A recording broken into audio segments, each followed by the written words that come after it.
السلام عليكم ورحمة الله وبركاته. أهلا بكم أيها المشاهدين الأعزاء في درس جديد من دروس اللغة العربية مع المدرس مصطفى عراقي. تفضيل qiimaha leh ku soo dhaweynaya barnaamijkeena dhigashada ama barashada luqadda carabiga. Waxa insha Allah tacaala muuqaalka aad ku qaadan doontaan erayo loo adeegsado xilliyada doorashooyinka. Waxa ka mid ah erayadaas kow annaakhibun. Annaakhibun waa Soomaali ahaan waa cod bixiyaasha kuwa codka bixinaya. laba taswiit. taswiit waa maxay? taswiit waa cod bixin, cod bixinta loo adeegsada. saddex bixinta ama kaarka cod bixinta, kaarka cod bixinta ama kaarka doorashooyinka.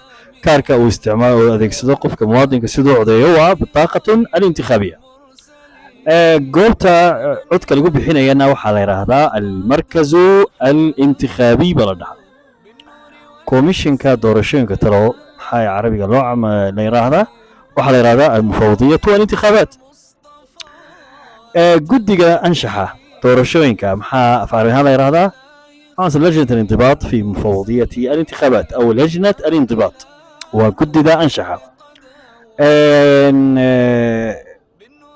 ereyga ugu dambeeyana waa allahumma salli ala sayyidina Muhammad waa xamlaat intikhaabiyya waa ololaha doorashooyinka. السلام عليكم ورحمة الله تعالى وبركاته.